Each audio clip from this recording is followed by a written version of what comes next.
de personnes qui croient au message sur le ticket de caisse. Merci de votre visite. À bientôt. Elle parle jamais au conducteur. Jamais. Par mesure de prudence, lorsqu'une lettre arrive adressée à la locataire, avant tout, elle se fait... Quoi? Une tasse de thé. Oui, puis elle s'assied à la table de la cuisine pour l'ouvrir, elle l'ouvre et la lit avec autant de soin que s'il s'agissait d'une lettre de son propre fils qui vit maintenant aux États-Unis. Des gens venant du monde entier, des gens du monde entier photographient avec Annie, souriant avec Annie, des gens qui, dans sa vie, n'ont fait, je suppose, rentrer et sortir. Et sortir à nouveau. Et puis oui, très vite sortir à nouveau.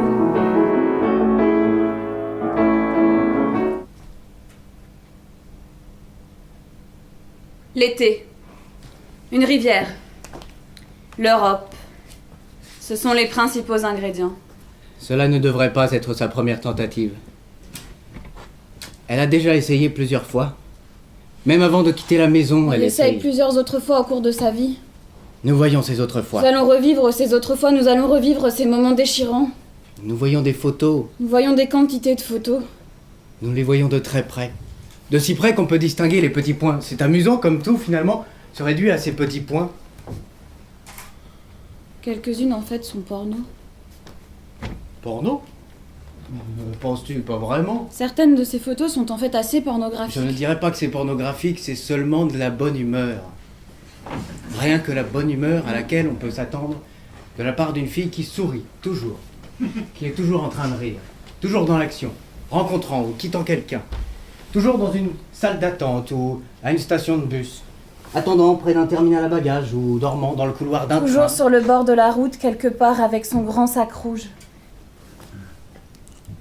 Est-ce bien la même petite fille? La même petite fille qui avait une poupée Barbie Trademark. avec son Ken Trademark. et tout le trousseau. Les toutes petites culottes et les tout petits souliers.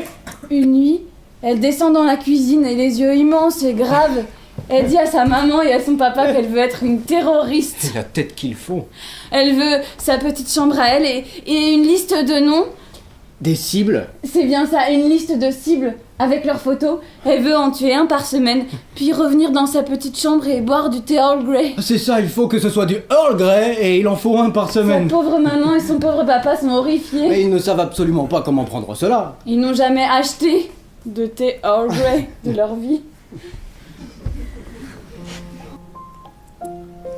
Les témoins. Les témoins S'effondrent en s'effondrent larmes. en larmes lorsque les enregistrements vidéo des banques et des centres commerciaux montrent Anne, une personne parmi les autres vacante à leurs affaires sous constante surveillance, avant qu'elle ne disparaisse de l'image et que 20 minutes plus tard, la vitrine d'un magasin de chaussures explose dans un silence absolu. Et les petites silhouettes grises projetées en l'air dans tous les sens dans un silence absolu, avec les toutes petites chaussures volant autour d'elle. C'est émouvant, c'est actuel, c'est angoissant, c'est drôle, c'est sexy, c'est profondément sérieux, c'est divertissant, c'est lumineux, c'est sombre, c'est très personnel et en même temps cela soulève des questions essentielles sur le monde dans lequel nous vivons. Ouais. Et c'est plutôt touchant de voir combien lui se montre plein d'attention pour les enfants. Que c'est lui qui coupe le poulet dans leur assiette. Leur essuie la bouche avec une serviette en papier. L'image, tu vois, de ce grand gaillard en treillis assurant tous ses petits soins domestiques, parce que la famille est au cœur des choses, j'imagine. Puis, l'un des tout petits enfants lève les yeux de son poulet et dit Papa, pourquoi elle pleure? Et c'est vrai, sa mère pleure. Assise là, à la table familiale, avec sous ses yeux cette famille dont elle ignorait l'existence, son fils, sa belle jeune femme, ses enfants pleins de santé et d'innocence avec toute la vie devant eux, c'est vrai. Elle pleure comme une fillette, à chaudes larmes. Alors Annie prend le petit garçon dans ses bras, lui caresse les cheveux. Ils sont coupés vraiment très courts, tu vois, comme un vrai petit soldat. Et elle lui dit parce qu'elle est si heureuse.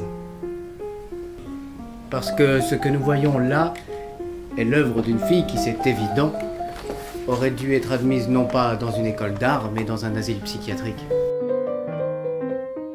Dans une société où le mouvement radical est simplement une autre forme de divertissement, c'est-à-dire un produit de plus, dans les cas présents, est l'œuvre d'art à consommer.